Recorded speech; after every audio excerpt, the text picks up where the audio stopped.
Pengen ndak kita uripe penak gitu? Mau ndak itu? Hidupnya enak, detik demi detik rasanya enak. Apapun yang terjadi rasanya enak. Mau ndak? Mau ndak? Mau. Kerja apapun kerjaannya hasilnya enak. Mau ndak? Mau. Ya pasti mau semua. Menikah dapatnya istri yang enak. Mau enggak? Menikah dapatnya suami yang menyenangkan. Mau enggak? Mau.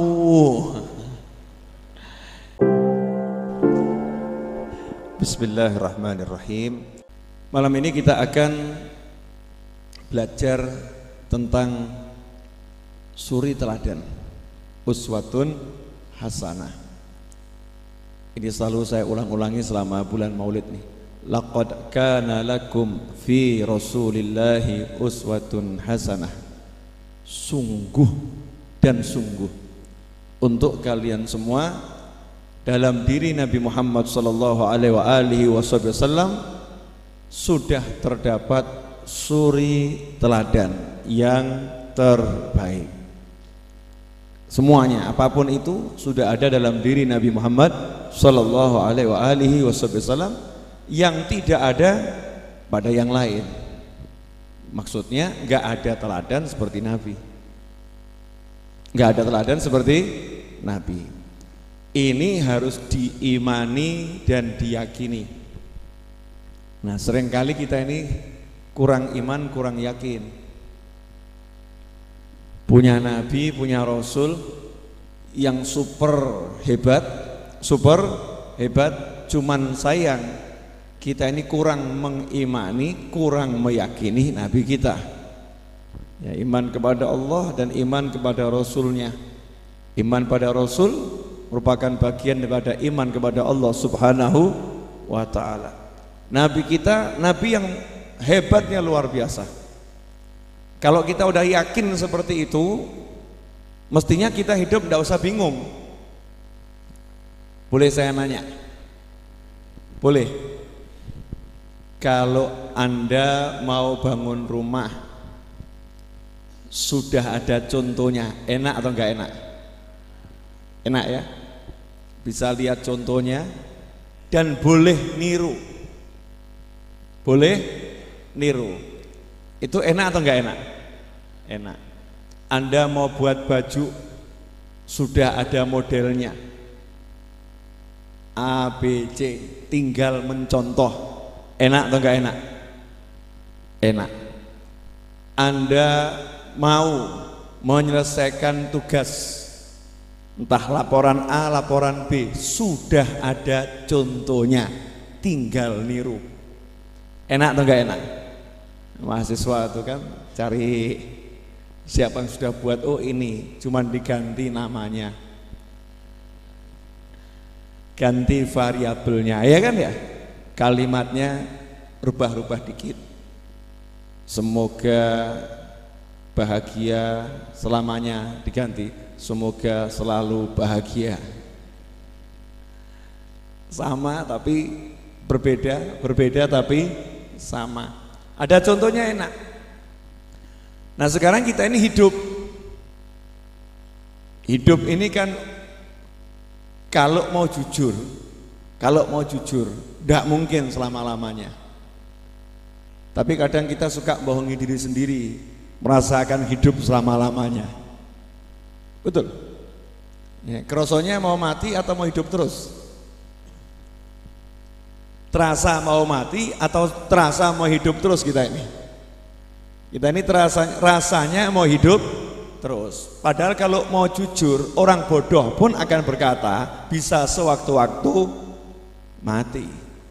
Bisa sewaktu-waktu mati, itu bisa. Tapi ngomong sama dirinya sendiri, besok masih hidup, lusa masih hidup, minggu depan masih hidup, 10 tahun lagi masih hidup. Ya insya Allah nyampe 90 tahun, mudah-mudahan sampai 100 tahun. Bohongi diri sendiri. Kalau mau jujur, kita pasti tahu kehidupan kita bisa berakhir sewaktu-waktu. Pertanyaannya, dalam hidup yang singkat ini gimana ya caranya sukses? Enak gitu, uripe penak, seperti iklan di truk-truk isi enak zamanku toh. Nah, itu di truk-truk, saya kan supir, sering lihat gitu kan tulisan isi enak zamanku toh gitu kan. Nah, tulisan seperti itu sering muncul di truk. Nah, pertanyaannya, pengen enggak kita uripe penak gitu? Mau enggak itu?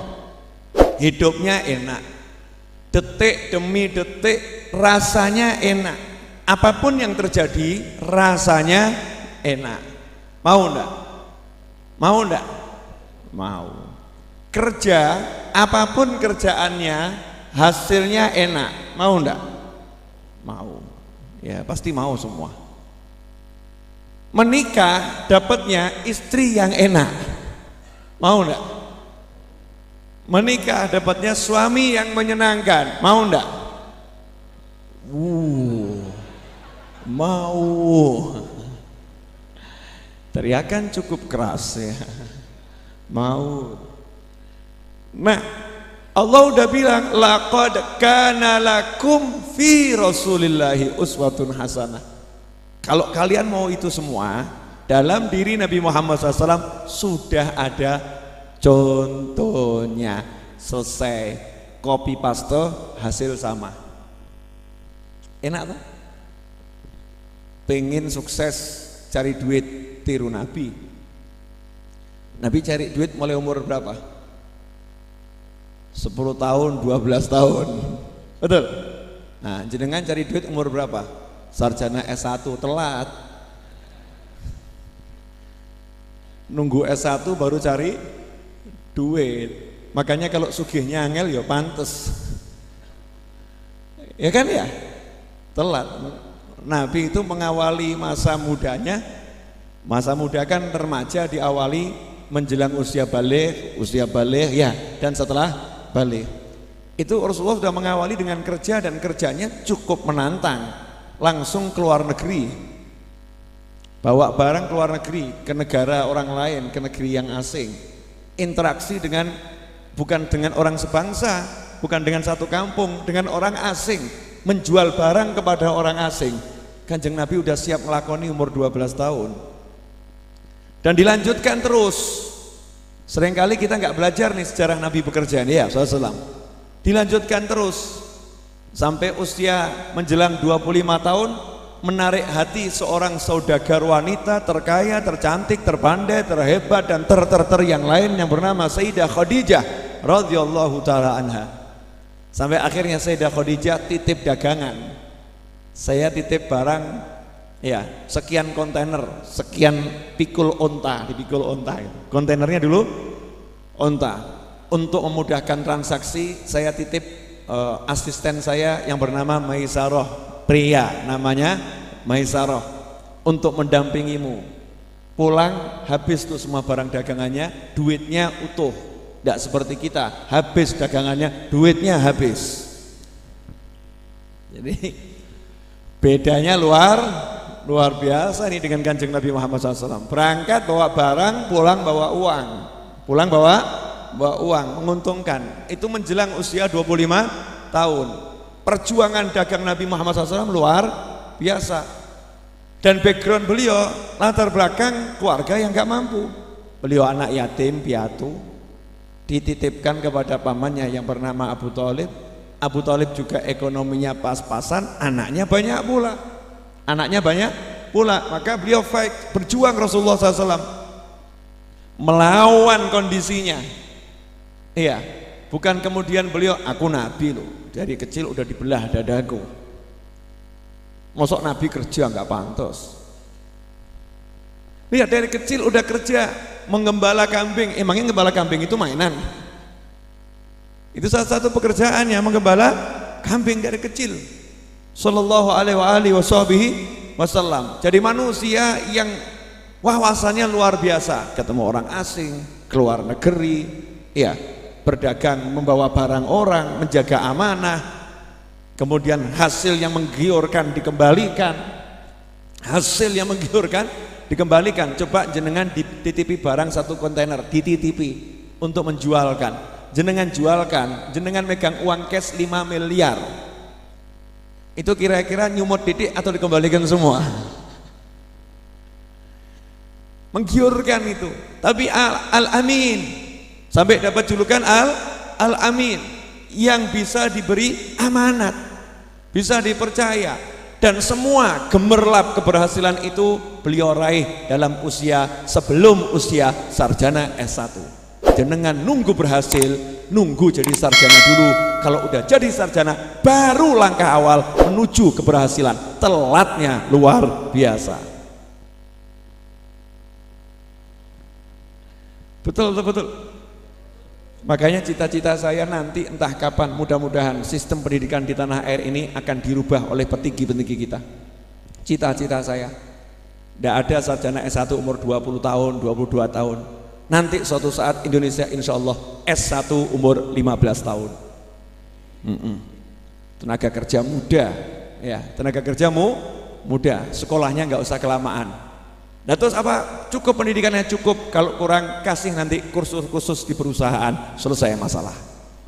Ya masalah selesai. Kita butuh tenaga kerja yang handal, maka kita butuh anak-anak muda yang siap diterjunkan di dunia nyata untuk berinteraksi dengan umat manusia di era pasar yang super global nih.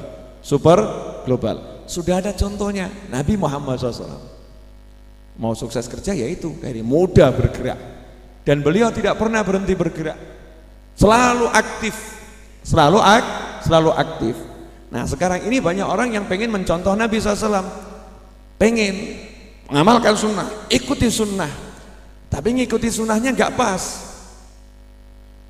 Ngikuti sunnah itu jangan dari kitab, ngikuti sunnah kok dari kitab, ngikuti sunnah dari hadits Sahih Bukhari, hadits Sahih Muslim. Itu namanya Anda ngikuti tulisan, bukan ngikuti sunnah. Sunnah itu ucapan, perbuatan, takrir, ya penetapan Nabi Muhammad SAW yang kita pelajari dari manusia yang ketemu Nabi, dari manusia yang ketemu Nabi Muhammad SAW. Nah, siapa manusia yang ketemu Nabi? Sahabat. Kita nggak bisa belajar pada sahabat, kita belajar pada tabiin. Kita nggak bisa ketemu tabiin, kita belajar pada tabiut tabiin. Kita nggak bisa ketemu tabiut tabiin, belajar kepada yang ikut atau lihat belajar pada tabiut tabiin. Nggak bisa kita belajar pada generasi berikutnya, belajar pada generasi berikutnya, sampai kepada ulama sekarang. Yang ulama itu punya guru, yang gurunya pernah belajar pada gurunya, pernah belajar pada gurunya, ujung-ujungnya gurunya pernah belajar pada sahabat, dan sahabat belajar langsung dari Nabi Muhammad SAW. Lantas apa fungsinya kitab-kitab ini? Untuk memudahkan biar nggak hilang catatannya. Kalimatnya, haditsnya seperti itu loh, tapi penerapannya bukan begitu. Penerapannya begini loh. Nah orang sekarang enggak, maunya instan. Hadisnya di mana ya? Riwayat apa? Amalkan. Gak nanya. Makanya banyak yang komplain. Katanya kalau sholat duha rezekinya berlimpah. Saya udah 20 tahun sholat duha, pancet melarat. 20 tahun saya rajin duha, miskin selalu menyertai saya. Ini yang salah sayanya atau duhanya? Nah, kalau sholat gak mungkin salah, betul ya? Yang salah kitanya.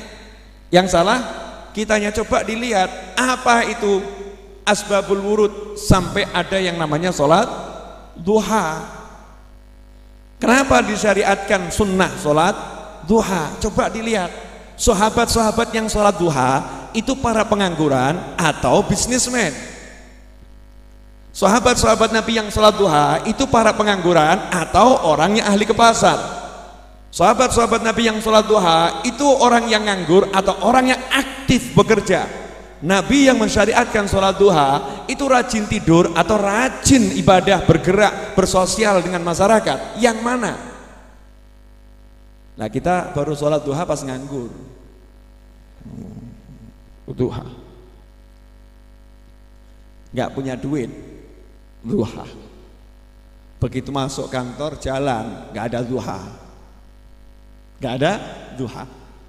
Sholat duha itu disyariatkan di waktu sibuk-sibuknya manusia bekerja cari penghidupan. Artinya kamu sibuklah bekerja, sholatlah duha, nanti berkah menyertaimu, rezeki akan mendatangimu. Di saat waktumu bekerja kamu pakai untuk hadap Allah, waktu yang kamu pakai untuk hadap Allah sama Allah diganti rezeki yang berlimpah. Karena yang tadinya bisa dapat duit sekecil itu kamu pakai untuk hadap Allah, Allah ganti dengan rezeki yang berlimpah. Itu sirrud duha. Disitulah rahasia sholat duha. Bukan habis subuh baca wirid kemudian tidur, jam 8 bangun tidur sholat duha, 20 tahun tetap melarat, komplain sama kiai, komplain sama ustadz, komplain sama habib. Ini benernya ajaran Islam ini gimana sih? Duha katanya buat kaya, kok saya tetap miskin. Udah paham bedanya? Paham? Jadi praktek duha yang selama ini dijalankan ini sudah betul atau kurang pas? Ya kebanyakan orang kurang pas prakteknya. Ya mestinya ketika di kantor, jam-jam sibuknya kantor, jam-jam sibuknya kantor, jangan pas mulai kerja. Nanti kita korupsi waktu kerja gitu kan ya. Kapan sibuk-sibuknya kantor masuk jam 8, jam 8 kurang 10. Lelah kita, mau konsentrasi, sholat duha dulu. Sholat duha dulu 2 rakaat, 4 rakaat, Allah hargai itu. Kalau orang yang kerjanya sendiri, lagi sibuk-sibuknya, dia itu mengatur tokonya, lagi asyik noto tokonya, lagi asyik terima orang beli, kemudian dia ingat ini waktu sholat duha, dia bilang sama karyawannya, wakilin ya, Allahu Akbar, sholat dulu dia, sholat dulu. Nah ini mesti sugih dia insya Allah. Itu mendorong dia semangat untuk kerja. Paham kawan-kawan? Paham. Jadi beda ya yang baca sholat duha dari kitab sama dari ustadz.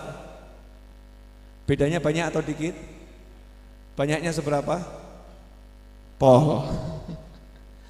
Sangat banyak. Makanya jangan belajar dari kitab tanpa guru. Apalagi kitab itu banyak salah cetak. Sering salah cetak. Entah itu satu huruf, entah satu kata, entah satu kalimat. Namanya juga manusia, ada faktor manusia error atau human errornya. Ikhwani rahimakumullah.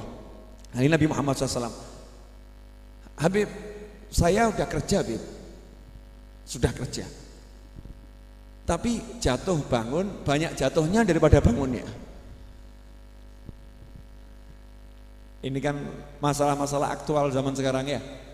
Saya udah kerja Beb, pagi kerja, siang kerja, sore kerja, sukses Beb. Saya sempat punya uang 4M Beb, tapi hutang saya 5M.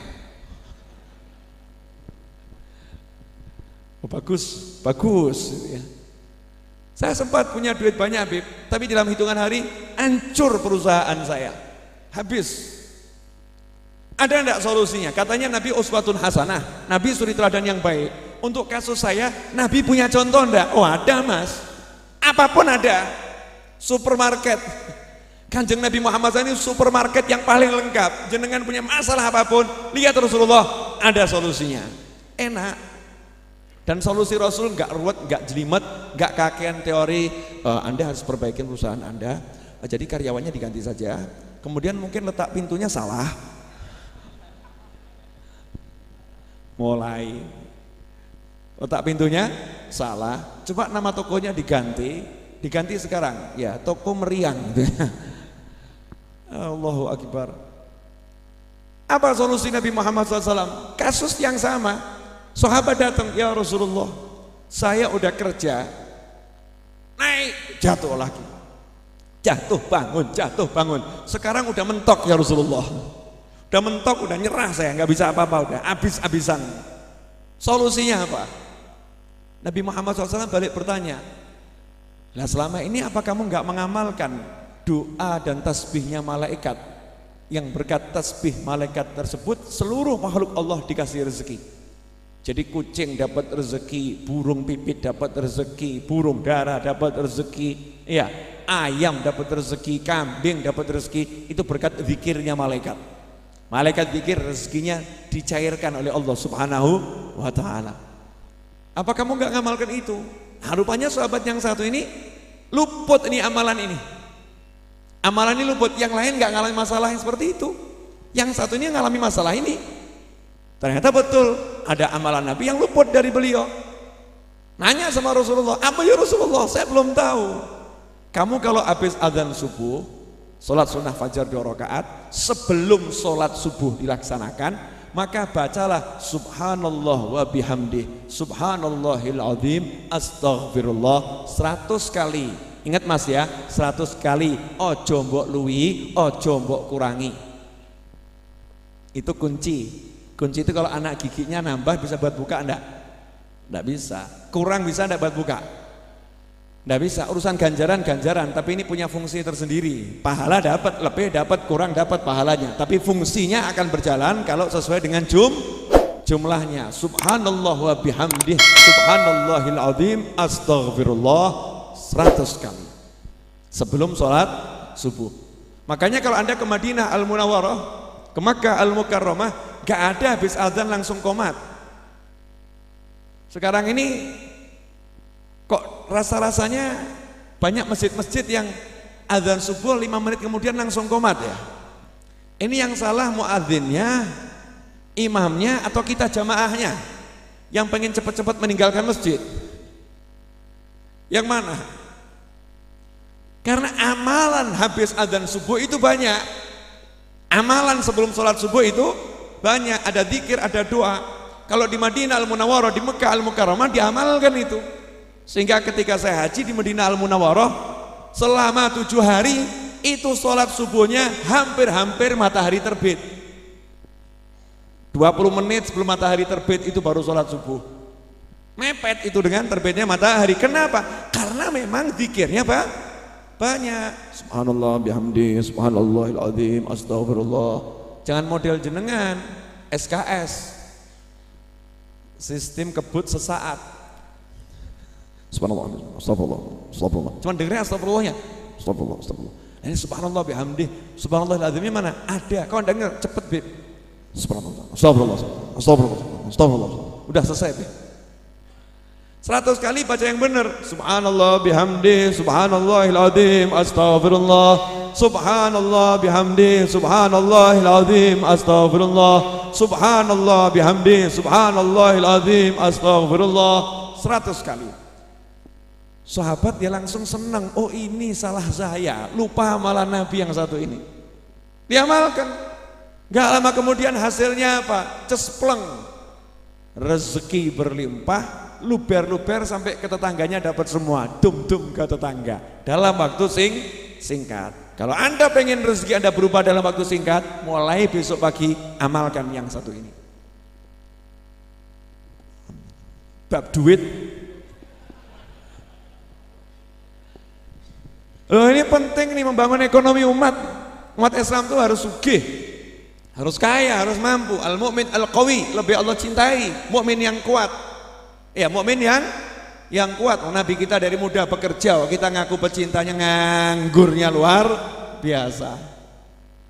Apalagi ustadz kok nganggur, memalukan. Tidak ada itu, nganggur di Indonesia itu sebetulnya tidak ada. Yang ada orang nggak mau kerja. Betul kan?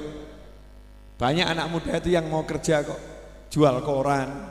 Saya pernah ketemu anak muda 3 orang keliling dari rumah ke rumah jual pisang goreng, masih muda, umurnya paling 14-15 tahun, yang besar sekitar 17 tahun, keliling dari rumah ke rumah jual pisang goreng. Saking senengnya saya, itu satu kotak ada berapa sekian, saya beli semua. Senang lihat anak muda mau kerja. Banyak lapangan kerja di negara kita, kitanya yang pilih-pilih. Kamu kok nganggur? Nah, saya ngelamar nggak diterima. Ngelamar di mana? Di sana. Ya pantas nggak level. Nggak level. Kamu nggak diterima. Jangan nganggur. Beli pisang, goreng, jual. Wah, Beb, masa saya ini S1 jual pisang goreng. Lah mau apa? Kamu melecehkan juragan-juragan pisang goreng loh ya. Ini jual pisang goreng itu bukan sesuatu yang hina, itu bisa mendatangkan uang miliaran kalau kamu mulai bekerja dan kemudian kamu kelola. Bisa dapat uang miliaran kalau betul kamu tekun, kamu jalani. Lah kamu ndak kok mosok pisang goreng. masak jual blanggreng, masak telo goreng, masak pohong goreng, masak kacang godok. Loh, jangan bilang masak, mulailah, geraklah. Ini sahabat gak banyak mikir, subhanallah bihamdi, subhanallahil azim, astagfirullah 100 kali. Hasilnya langsung dapat. Hasilnya langsung dapat. Nah, kita mau contoh Nabi yang mana sekarang coba? Banyak yang punya utang di sini?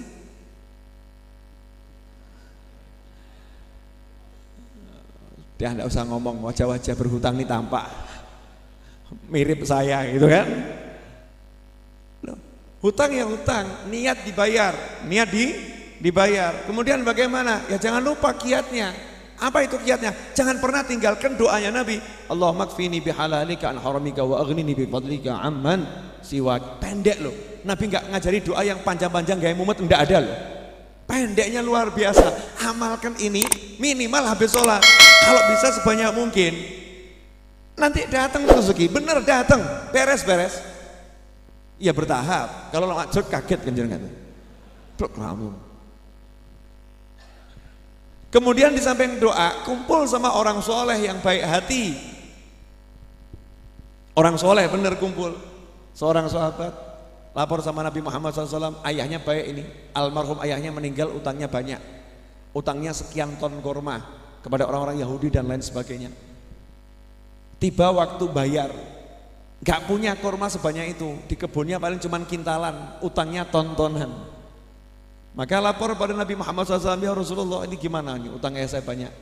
Maka Rasul pun menyatakan, besok kalau penagih udah kumpul semua, jangan dibayar dulu, tunggu saya datang, nah nanti baru dibayar. Siap ya Rasulullah. Betul, disiapkan untuk kurma yang digunakan untuk bayar. Utangnya sekian ratus ton misalnya ya, punya kurma cuma sekian kintal. Cukup enggak buat bayar? Enggak cukup. Tapi sahabat enggak banyak mikir. Nabi bilang, ojo mbok bayar sih, entenono sak aku teko. Ya udah disiapkan semuanya, nunggu Nabi datang. Yang nagih sudah datang, bayar. Jangan khawatir, saya bayar hari ini. Ngantri dulu. Oh ya, silahkan sesuai urutan. Oh keren. Padahal duitnya mau sak kintal, utangnya tontonan. Pede punya Nabi, punya Rasul. Nabi Muhammad SAW datang nggak bawa duit. Coba kalau jenengan, gimana itu? Kanjeng Nabi, betul arto mboten? Mboten, aduh. Kalau kita begitu, ya Rasulullah bawa duit enggak, aduh nih. Solusinya duit ya Rasulullah, ini butuh duit, bukan butuh doa. Saya butuh cash sekarang, bukan doa. Ini doa nggak kanggo ini. Para pengantri udah mengantri, penagih udah ngantri, doa nggak bisa menyelesaikan masalah. Itu jenengan. Itu Anda, itu kita ini. Beda dengan sahabat Nabi Muhammad SAW. Rasulullah datang, nggak banyak komentar. Rasul nanya, mana kormanya? Ini ya Rasulullah. Apa yang dilakukan Nabi Muhammad SAW? Tawaf. Kormanya diputeri. Coba kalau jenengan lihat saya seperti itu, kira-kira bagaimana? Abi bekis orang ngei tambahan duit, tak sawang tambah mumet aku. Diputeri, kormanya diputerin. Setelah itu apa? Rasul duduk di atas kormanya, duduk di atas korma, duduk. Sahabat ya imannya kuat. Kalau kita kan tambah, apa meneh, aneh-aneh. Kalau kita ini bedanya hati kita dengan para sahabat. Maka di situ Rasulullah SAW bersabda, "Gini, sekarang silahkan ditakar, ditimbang. Kalau sekarang ditimbang, panggil namanya satu-satu, utangnya berapa, kamu bayar. Fulan, 2 ton, siap. Cukup. 2 ton terbayar. Fulan, 1 ton, fulan, setengah ton, fulan, selesai semua terbayar kan? Dilihat, kormanya masih utuh. Kormanya masih utuh. Kenapa? Didudukin Nabi Muhammad SAW. Lah carilah orang yang bisa begitu, sing iso mubeng, iso nglinggi. Golek ono. Loh ada enggak Bib? Ada itu, ada. Kenapa? Al ulama warathatul anbiya. Nanti kalau doa Rasul kita jalankan, Allah akan munculkan tuh orang-orang seperti itu. Allah akan munculkan. Saya mau berangkat ke bandara di Jogja. mau ke Jogja, mau naik pesawat, pesawatnya jam 9, jam 7:15 saya baru jalan. Nekat atau enggak nekat itu? Pagi loh, jam 7:15 pagi baru jalan, pesawatnya jam 9 pagi dan tidak ada jadwal meleset. Jadwalnya pesawatnya schedule sesuai jadwal. Naik pesawat biasanya 20 menit sebelum terbang. Berarti jam setengah 9 lewat 10 naik pesawat. Berarti setengah 9 sudah harus ada di bandara. Jam 7:15 baru jalan. Solo Jogja pagi hari jam segitu, berapa jam? Lewat Baki, jalannya ada yang ditutup, ngantri, betul kan? Ngantri, kemudian ada yang rusak, macet, berapa jam? Normalnya, udah anggap 1 jam. Kalau 7:15 1 jam berarti berapa? 8 jam 1/4. Mungkin jam 7:15 berangkat 8:15 sampai di bandara? Mungkin enggak? Enggak mungkin ya? Teori manusia mungkin enggak? Enggak mungkin. Paling cepat jam 9 kurang 1/4, 1 jam setengah, betul ya? Itu paling cepat dan harus kebut-kebutan, benar begitu? Nah, saya punya teman kiai, orang soleh insya Allah. 5 menit Beb, wong platnya aja AD 805 MM, ada bos Moh Mumet, ada bos Moh mikir MM, Moh Mumet Moh mikir, jalan Beb 5 menit. Adik saya di jalan ngomong, Kak, ya coba lihat GPS-nya. Menurut GPS Google Map itu kurang berapa menit? Saya bilang, orang usah buka Google. Google nggak usah dibuka, nggak usah dilihat. 5 menit tekan. Ya, saya punya teman orang soleh, saya yakin 5 menit tekan. Subhanallah, jam 8:15 santai nyampe di bandara. Turun, saya masuk, bisa sarapan, bisa minum, nunggu pesawat datang. Keren atau nggak keren? Keren. Golek ono sing model kaya ngono kuwi. Cari teman yang seperti itu. Nah, caranya gimana? Nah, itu amalan Nabi diamalkan. Nanti Allah akan munculkan. Allah akan kenalkan itu. Orang-orang tersebut akan dibuat kenal jenengan, jenengan akan dikenalkan dengan orang-orang yang seperti itu. Tapi amalan Nabi dijalankan, jangan diwale. Goleki wong sik, amalan Nabi ora diamalke. Ada ketemu yang enggak pas. Model waneh-waneh kuwi. Ya, ini tolong nanti ditaruh di bawah tempat tidur. Model aneh-aneh. Naudzubillah min dzalik. Enak atau enggak enak? Jadi prinsipnya sesuatu yang dari Nabi itu semua serba enggak ribet, samhan, mudah. Ya mudahnya luar biasa. Nah, ini kan sekarang banyak nih orang mumet nih. Betul. Banyak orang mumet. Makanya kembali saja meneladani Nabi Muhammad SAW. Mumetmu pasti hilang. Enak atau hidup? Kamu hidupnya seperti siapa? Saya tuh pengen hidup seperti orang-orang itu loh. Saya hidup seperti kamana, seperti manusia pada umumnya, orang-orang kaya, orang-orang hebat. Saya pengen hidup seperti mereka. Rubah Mas, aku ingin hidup seperti Nabi. Kan keren. Aku pengen hidup seperti Nabi. Tidak ada satu detik pun yang dilalui Nabi Muhammad SAW kecuali enak. Semuanya enak. Hidupnya enak, detik demi detik enak, nyaman, menyenangkan, luar biasa. Walaupun dilihat orang gak enak, walaupun orang lihat gak enak, yang ngerasakan enak. Caranya bagaimana? Tiru Kanjeng Nabi Muhammad SAW. Tadi saya kan cuma ngasih contoh sederhana ya, bab tahajud. Nah ini Masya Allah nih, udah tahajud urusannya duit pula. Kepepet, kecepit, mampet, tahajud. Jadi kesian tahajud ini. Ini sang tahajud ini baru disamperin kalau manusia kepepet, kecepit, mampet. Dan kadang kita sebagai ustadz juga salah menginformasikan. Kalau Anda butuh hajat, Anda banyak masalah, tahajudlah. Tolong dirubah para ustadz. Jangan tahajud ini cuma untuk ketika ada masalah. Gak ada di Al-Quran tahajud untuk masalah. Yang ada apa? Allah akan memberikan engkau pada derajat yang sangat tinggi, yang mulia, maqamam mahmuda. Fatahajjat bihi nafilatan lak. Nanti Allah akan beri kamu maqaman mahmuda. Jadi tahajud jangan mikir masalah. Masalah itu nggak usah dipikir. Tahajud ya tahajud. Nah, tengah-tengah tahajud doa, minta ya Allah bereskan masalah saya.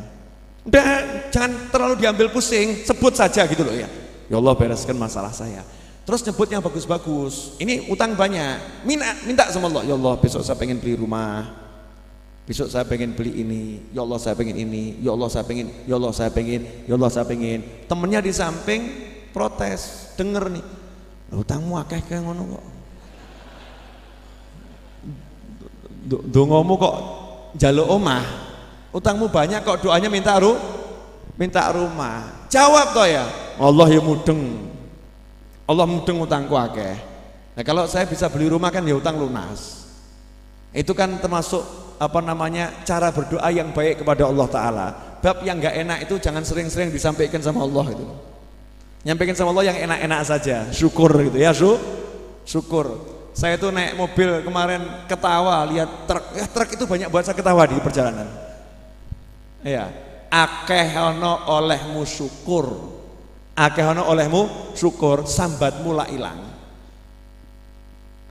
Perbanyaklah kamu bersyukur, nanti keluh kesahmu hilang sendiri. Ini tidak diwale orang sekarang, ngeluh tok mumet. Golek duit angel. Jadi zikirnya mumet golek duit angel, utang ora iso lunas, mumet bojo ruwet, mumet sambat terus ya. Sambat. Saya itu banyak SMS tidak ada yang saya balas. Urusannya Habib itu gimana Habib? Saya mau cari jodoh nggak dapat. Jangan nanya sama saya, kalau saya cari sendiri nanti. Jodoh kok nanya? Jodoh tuh ya kamu tinggal di perapatan berhenti lihat orang cantik kamu tanya, "Dik, rumahnya di mana? Mau saya lamar enggak?" Selesai.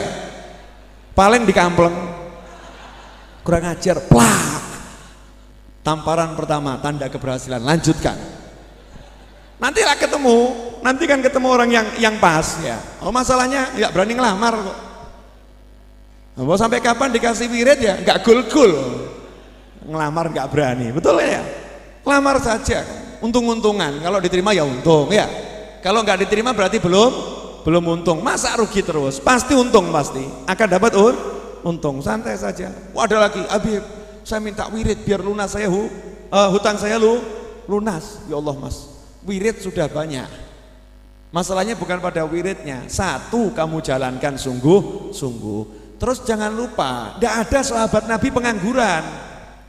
Jadi kalau kamu nganggur tuh kamu nyontoh siapa? Intidharus sihah batalah. Nunggu sehat itu namanya nganggur. Nunggu punya pekerjaan itu nganggur. Nunggu diterima lamaran itu namanya nganggur. Jangan nunggu semua itu. Gimana? Beraksilah. Bisamu apa? Isokku dodol koran, ya dodol koran. Bib, saya kan mantan direktur. Ya nggak apa-apa. Kan nanti di siapa tahu di perapatan itu ada teman Anda relasi, buka krek yang jualan jenengan sano. Gak tego. Loh, kenapa? Sekarang saya baru bisa jual koran. Masuk. Iya. Kamu nih handal. Kenapa sampai jual koran? Ya maklum begini. Ya udah, buka kembali perusahaanmu. Saya kasih suntikan dana 5 miliar. Oh, berkat jual koran tuh, Bang. Jangan sepelekan tuh. Kekuatan Allah Subhanahu wa taala memberi rezeki. Tapi jangan nganggur, gerak gitu ya, gerak. Nah, ini kadang anehnya. Mohon maaf. Kan ini ada yang calon ustadz ada di sini. Ada.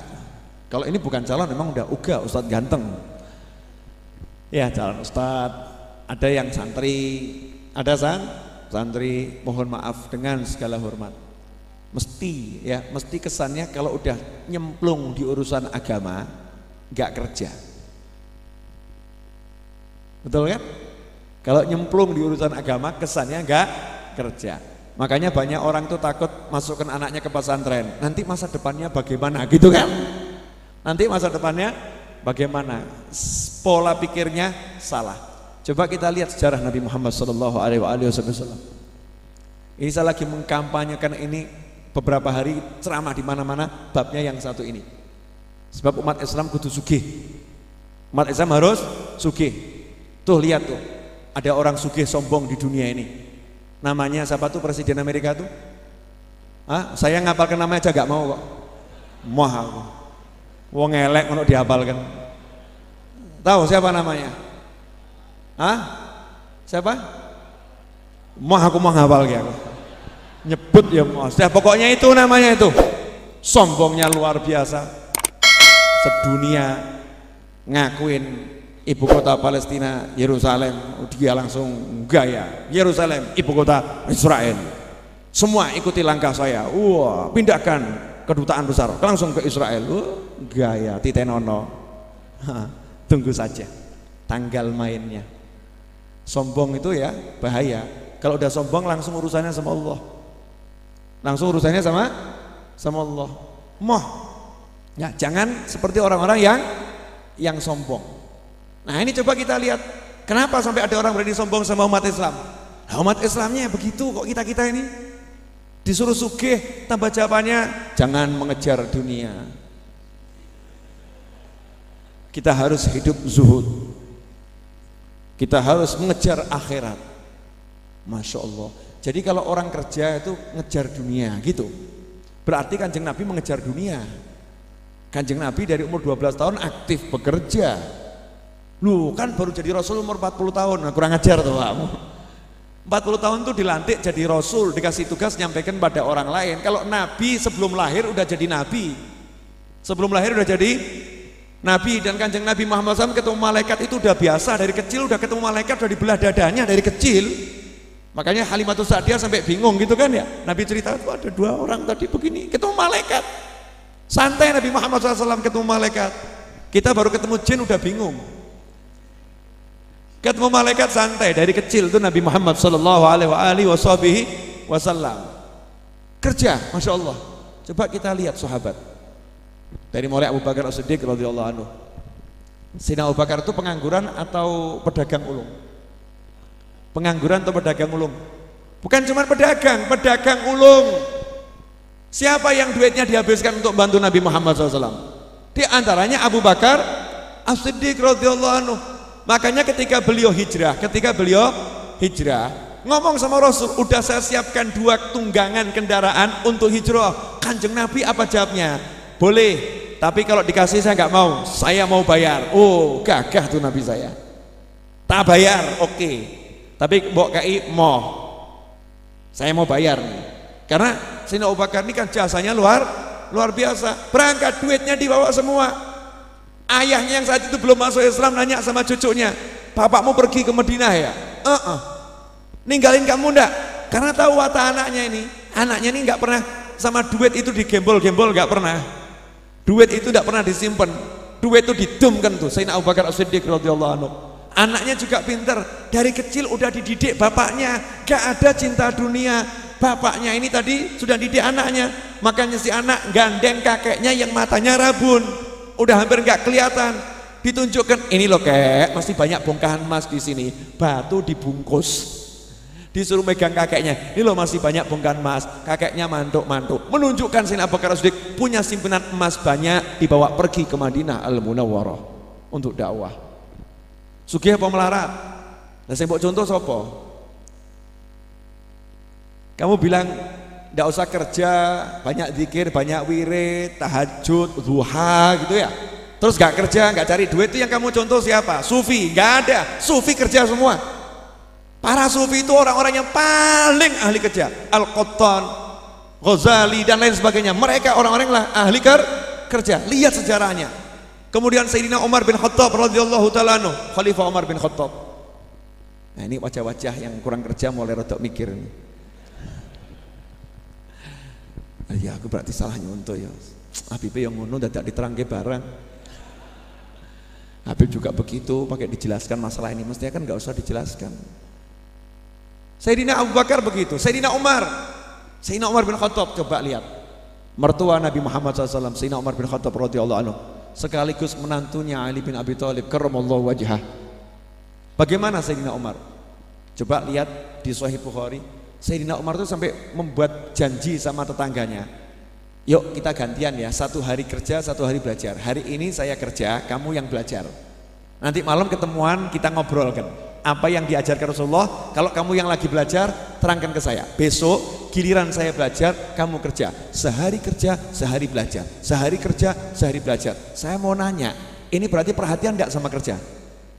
Perhatiannya luar biasa. Makanya Sayyidina Umar bin Khattab ketika jadi khalifah, baca dalam kitab Ihya Ulumuddin. Makanya baca tuh kitabnya Imam Ghazali, Ihya Ulumuddin. Man lam qara Ihya malu haya. Siapa yang nggak pernah baca kitab Ihya nggak punya rasa malu, kata para ulama. Jangan pernah baca belum? Wah, berarti nggak punya rasa malu. Canda. Artinya kalau baca Ihya Ulumuddin nanti bisa menimbulkan rasa malu. Sayyidina Umar bin Khattab radhiyallahu taala masuk ke dalam masjid waktu duha. Sibuk-sibuknya orang kerja cari duit, ada anak muda duduk duha, zikir, wirid. Bagus tuh nggak bagus? Bagus. Gak ada yang bilang jelek, bagus. Maka Sayyidina Umar nanya, kamu kok ada di sini? Heran Sayyidina Umar, ini bukan jam ke masjid, ini jam ke pasar. Ke masjid itu ada jamnya, zuhur itu jam ke masjid, qiyamul lail itu jamnya ke masjid. Waktu orang tidur ya, itu jam ke masjid.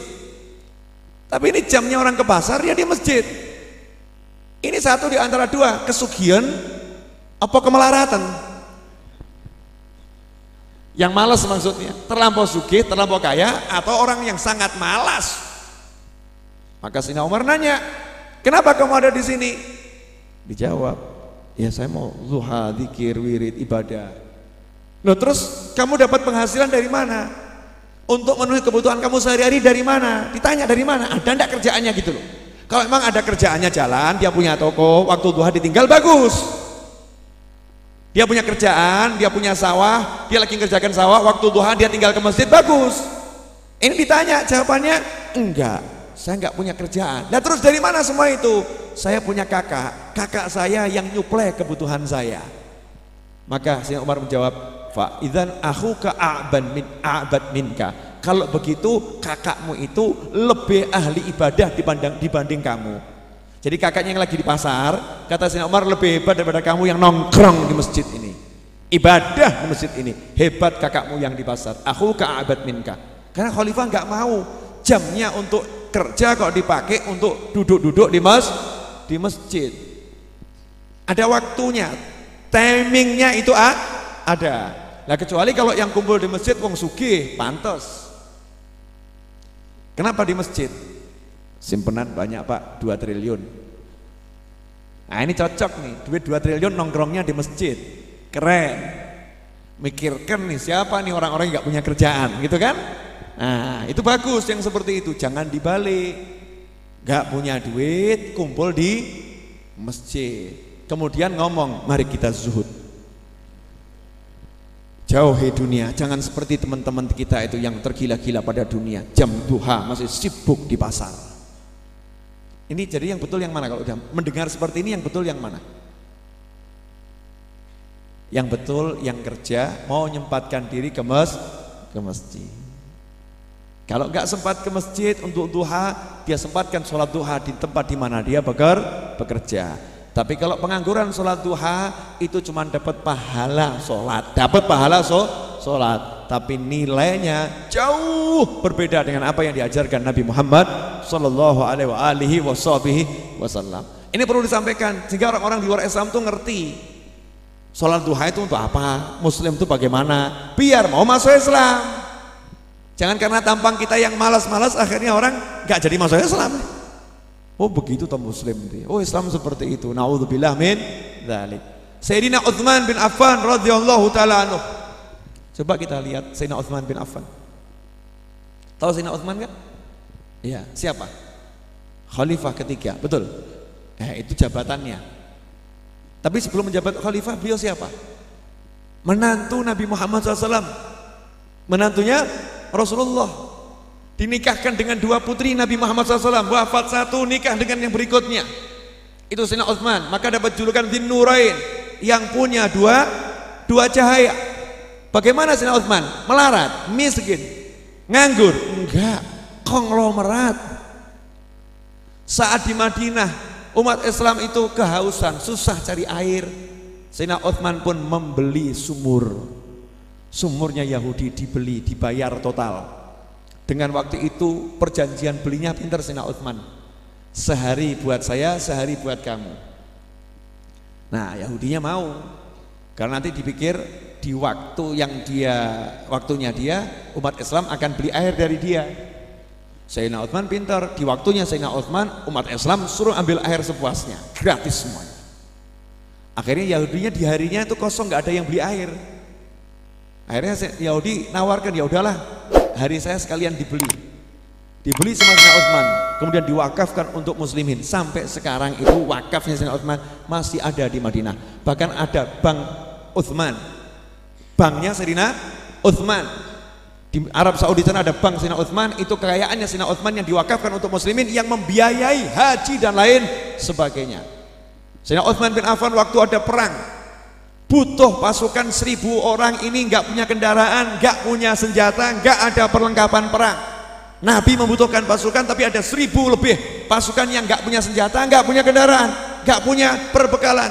Sayyidina Utsman mengatakan, saya yang menjamin dibelikan kendaraan semua, dibelikan senjata semua, diberi perlengkapan. Sampai Nabi bersabda, setelah hari ini Utsman silahkan berbuat apapun, Allah telah mengampuni dan menjaminnya surga. Bil makna seperti itu. Berarti Sayyidina Utsman sugih atau melarat?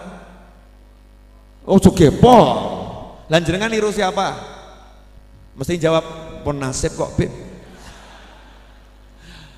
Aduh, nasib dibawa-bawa. Jangan bawa nasib, jangan bawa takdir.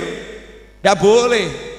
Kita itu harus upaya nirunya bisa, tiruan gitu loh.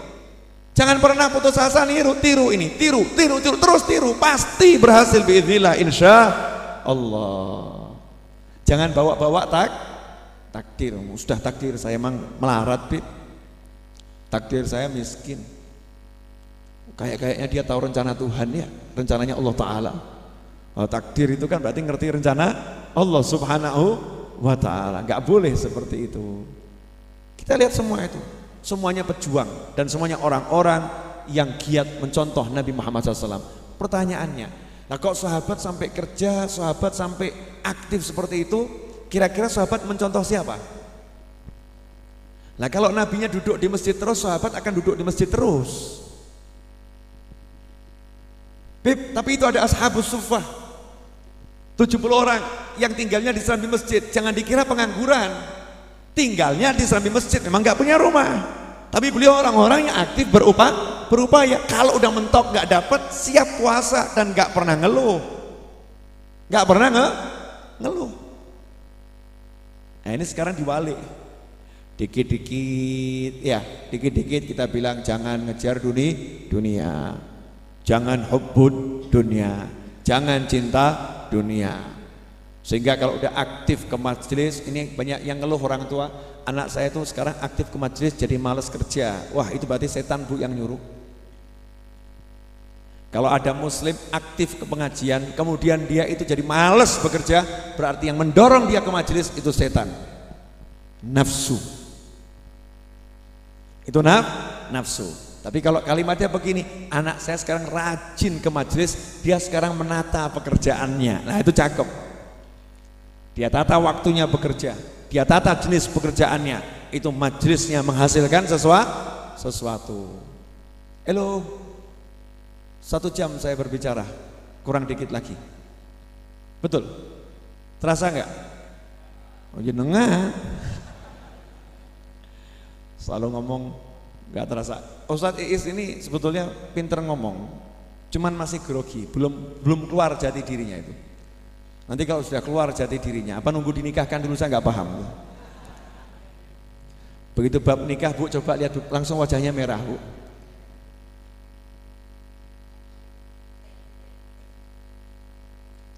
Kopiahnya beli di mana Pak Ustadz? Hadiah dari teman, laki atau perempuan? Oh laki Ustadz, masa temannya perempuan? Hadiahnya belinya di mana yang ngasih hadiah? Bagus ya kopiahnya ya. Ya, ini kalau beliau kulaan dijual di Raudhah pasti laris. Nah itu loh kerja.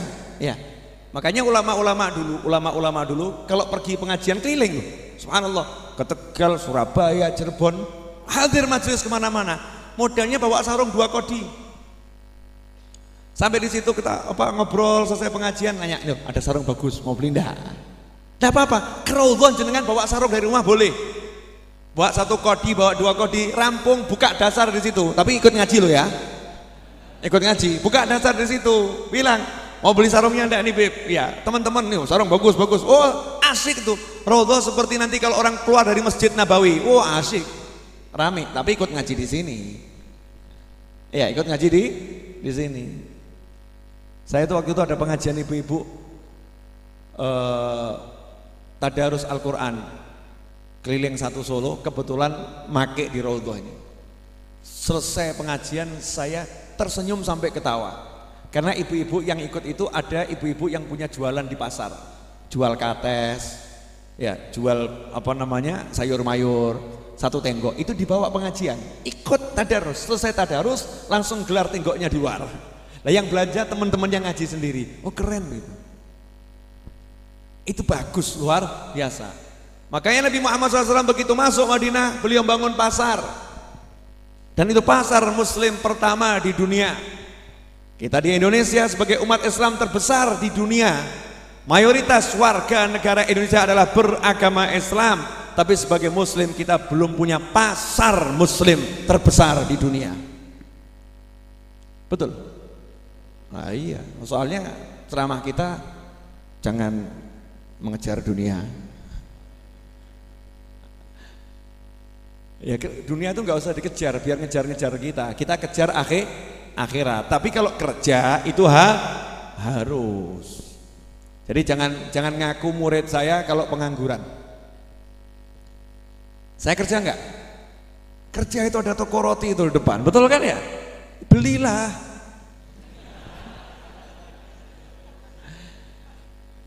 Ya di Habib saya kerja enggak? Kerja itu Habib saya itu jual CD, jual kopiah, jual tasbih, sebagian dagangannya ikut saya jualkan di toko di depan itu. Itu banyak dagangan Habib saya di situ. Val, buka toko ya, titip ya, ambil tanah suruh jualkan di sana. Itu ada itu kerja. Habib Novel kerja enggak? Itu tadi kerjaan saya, apalagi jual buku. Ada yang online di Tokopedia, Raudhah Bookstore. Entah nyebutnya benar atau salah, Inggris, saya nggak mudeng. Untuk maca Quran salah gak masalah, bukan baca Al-Quran salah gak jadi masalah, gitu aja kok repot. Yang penting tulisannya bookstore, bacanya apa? Wallahu a'lam. Saya ini Jawa asli, kalau lidahnya nggak seperti Inggris ya wajar-wajar saja. Dan saya nggak mau capek-capek belajar lidahnya seperti orang Inggris, nanti ngajinya nggak fasih saya. Mending lidah Jawa. Jual buku. Nah itu yang saya bisa saat ini, jual buku. Tapi nanti lihat nih, Pak Novel Al-Idrus punya cita-cita akan jual beli perumahan. Oh iya, enak men. Kudu sugih. Oh amin, amin. Walaupun saldo 150.000, harus kaya, semangatnya gitu. Mau niru siapa? Abu Bakar As-Siddiq. Mau tiru siapa? Umar Ibn Khattab. Mau tiru siapa kamu? Uthman bin Affan. Saya akan tiru beliau-beliau. Kalau pas gak punya, saya akan tiru Ali bin Abi Thalib. Oh beliau ini punya anak Sayyidina Hasan dan Husain. Sayyidina Hasan tuh sugihnya pol, Sayyidina Husain sugihnya pol. Sayyidina Ali Zainal Abidin, coba lihat. Sayyidina Ali Zainal Abidin ini cicitnya Kanjeng Nabi. Cicitnya Kanjeng Nabi. Di masjid dituduh orang nyuri uang 1.000 dinar. 1.000 dinar tuh dikalikan 2 juta, 2 M. Dituduh nyuri uang 2 M sama orang di sebelahnya. Tadi ada uang saya di sini, kok nggak ada, pasti kamu malingnya. Putu nih Kanjeng Nabi dibilang maling, santai. Oh uang bapak hilang ya? Saya nggak ngambil, nggak ada, kamu yang ngambil. Ya udah Pak, nggak usah ribut, ayo ikut ke rumah saya. Diajak ke rumahnya. Jumlah uangnya berapa Pak? 1.000 dinar. 2 M mas, 2 M, 1.000 dinar. Ini 1.000 dinar, maafkan saya. Pulang orangnya sampai rumah, uangnya mau ditaruh di lemari, buka lemari, ternyata uangnya di situ, baru iling. Oh aku sing pikun dia. Dia tak derene ngomong, uangnya di rumah kok saya ingatnya bawa ke masjid. Nyesel dia, balik ini ke rumahnya Ali Zainal Abidin. Sayyidina Ali, iya saya salah, uang saya di rumah, ingatnya saya bawa ke masjid, saya pelupa. ini saya kembalikan uangnya. Oh nggak usah mas, saya ini anak cucu Nabi udah diajari kakek saya, kalau mengeluarkan uang jangan ditarik kembali, dah itu hadiah buat kamu. Rong M mas, 2 M. Sugih napa melarat? Sugih. Wah ada yang nyeletuk, mosok putu Nabi sugih kudune melarat, kurang ajar awakmu. Kok dikesankan kalau ulama harus melarat, ulama harus miskin, orang soleh harus miskin. Siapa yang ngajari seperti itu? Nabi Sulaiman itu raja loh. Loh Ratu Balkis saja masuk kerajaannya bingung sampai kainnya diangkat, marmernya tembus, di situ ada air, di bawahnya ikannya kelihatan seperti nyemplung di dalam air. Keren tuh Nabi Sulaiman alaihissalam. Makanya pola pikir ini dirubah, belajar sama orang yang benar, jangan belajar sama orang yang nggak benar. Baca buku yang benar, jangan baca buku yang nggak benar, atau bukunya benar jenengan bacanya nggak benar. Bukunya benar, bacanya nggak benar ya. Naudzubillah min dzalik. Paham toh? Ini kadang gitu, masa Habib, masa Kiai naiknya mobil kok bagus-bagus ya? Mbok kan numpak apa dokar? Terus numpak dokar ki wong soleh ngono. Suruh naik kuda itu, naik kereta kuda itu ya.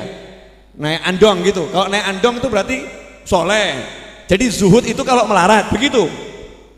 Betapa bodohnya engkau yang berpikir seperti itu. Mudah-mudahan nggak ada yang mikir seperti itu walaupun ada.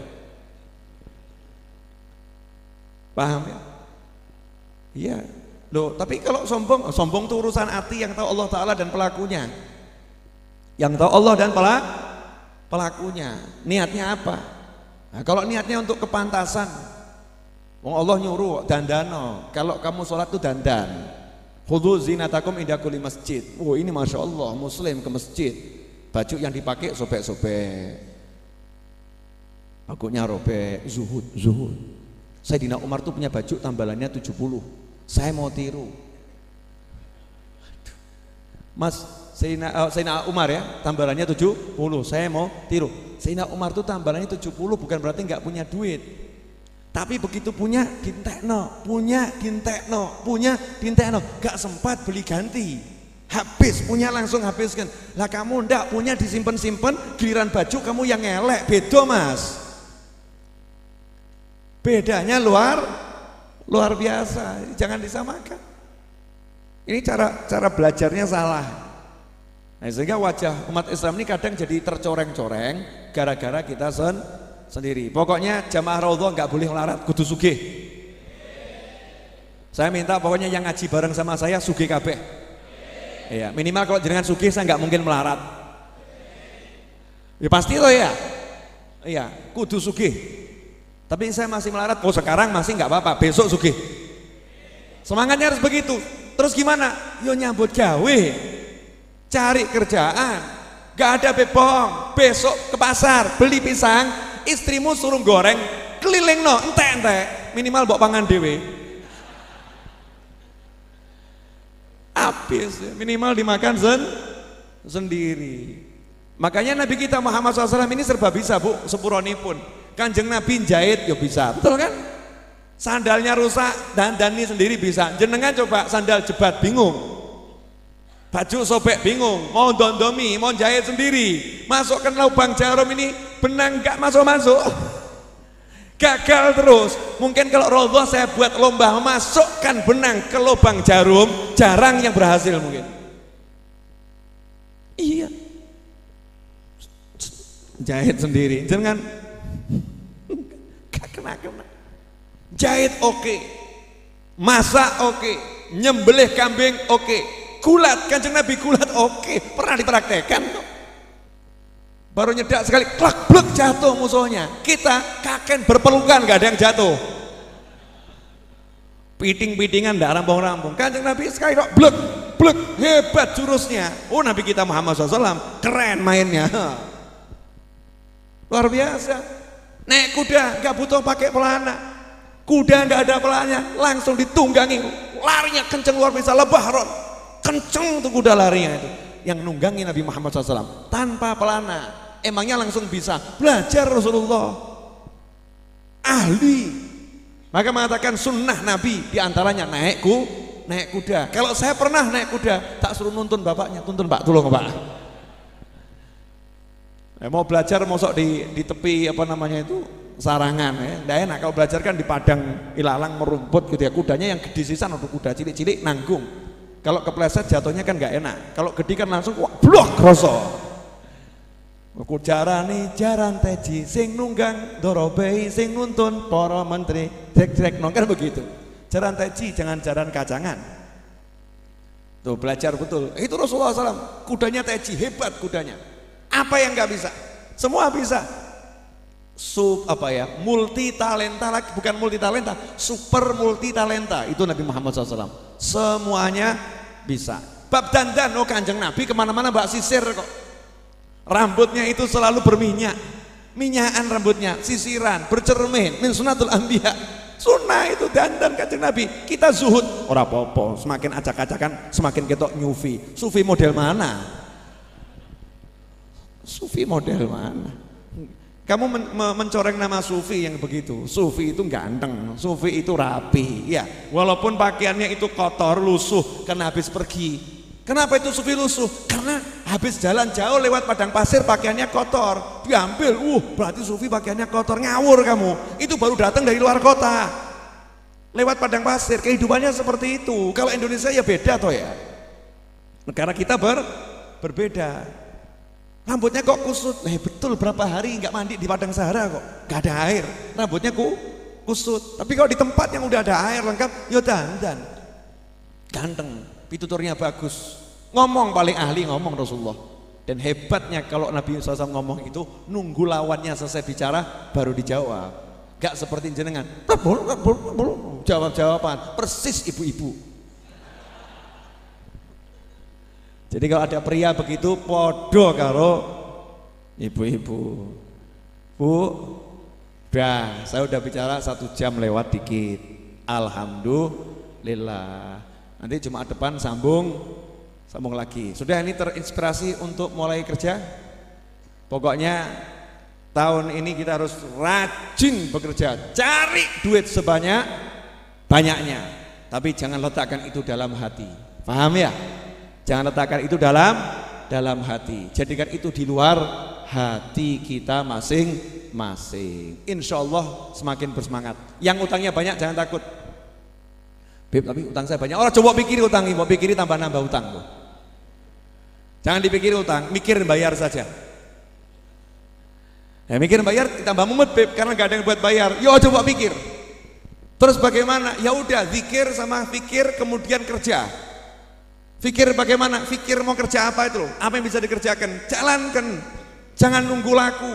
Beb, saya jualan motor enggak laku-laku. Ya jualan murah.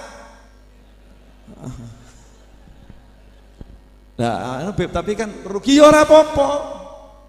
Rugi sekarang, tapi bisa berputar uangmu. Nanti dapat untung bulan depan.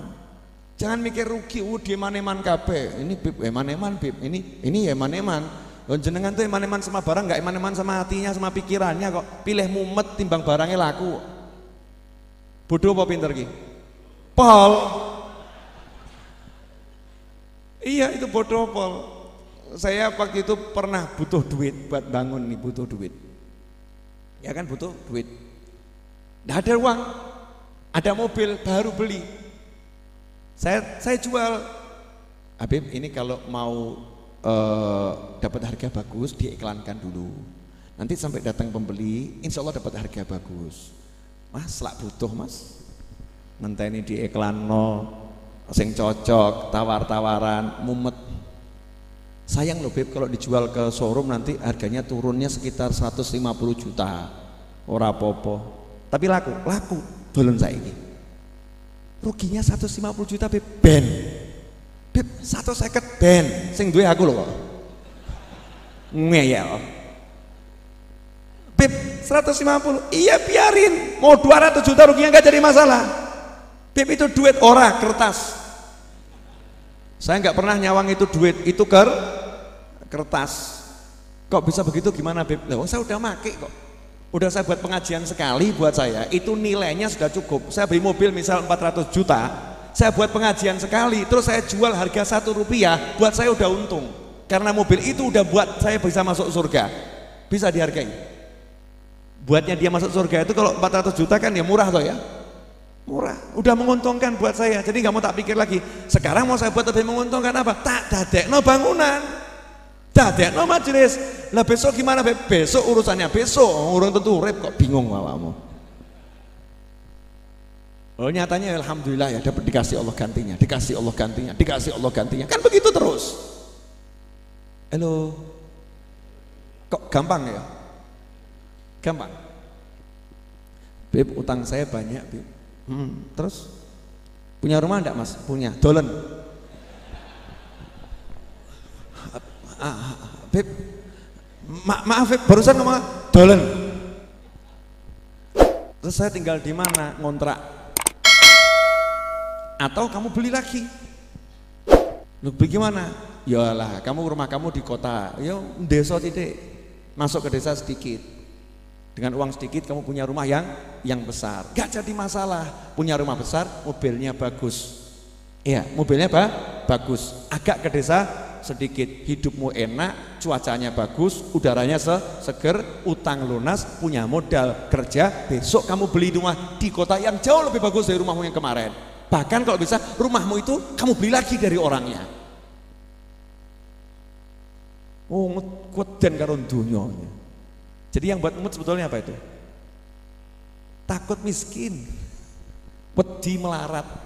Makanya orang Islam itu tidak boleh takut miskin, makanya punya semangat sugih. Halo, ini kok wajahnya lihat saya nggak enak semua, kenapa ini? Udah siap untuk berjuang?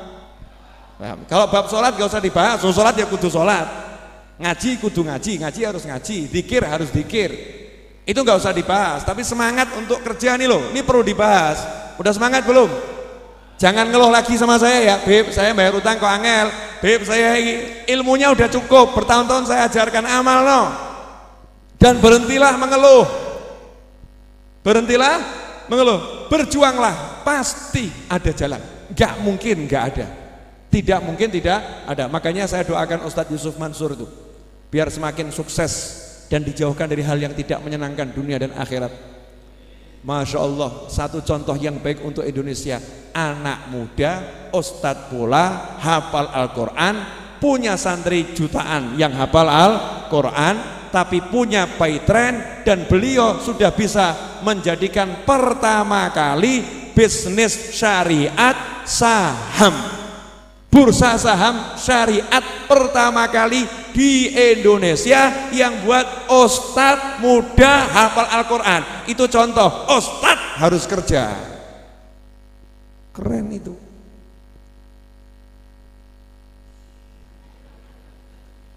Aku nak kok kota elemen ya aku ya. Udah jelas? Nah, dalam rangka bekerja, sekarang waktunya bekerja itu. Saya mulai mencetak ulang lagi buku-buku saya. Di antaranya itu ada buku yang lama sekali udah saya terjemahkan, bukan karya saya tapi karya seorang ulama besar ya, yang kalau Rebo saya buat pengajian tuh, Idhah Asrar Ulumil Muqarrabin, rahasia ilmu para wali. Itu bukunya ada di luar sana. Harganya enggak murah, 100.000, tapi ya murah. Kenapa? Tebel, ya sangat tebel, sekitar 270 atau berapa? 208, saya lupa ya. Di atas 250 halaman dan ukurannya besar.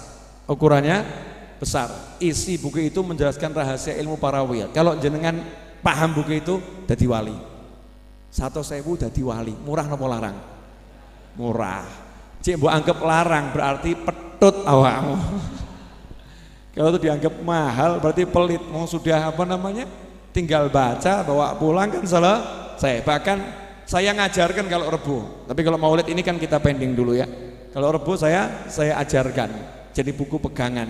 Jadi buku pegangannya insya Allah akan dipelajari terus dan dipelajari terus, dan banyak buku yang lain. Itu bisnisnya Naufal bin Muhammad Al-Idrus, bisnis yang saat ini.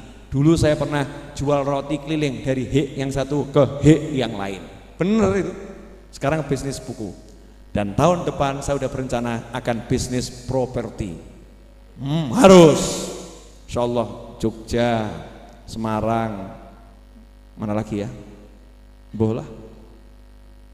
Lebih banyak yang diniatkan lebih bagus. Kan gampang, beli rumah satu yang orang mau jual, dandani dikit, ya kemudian dijual, nggak usah untungnya banyak-banyak, untungnya dikit, tapi setiap bulan untung.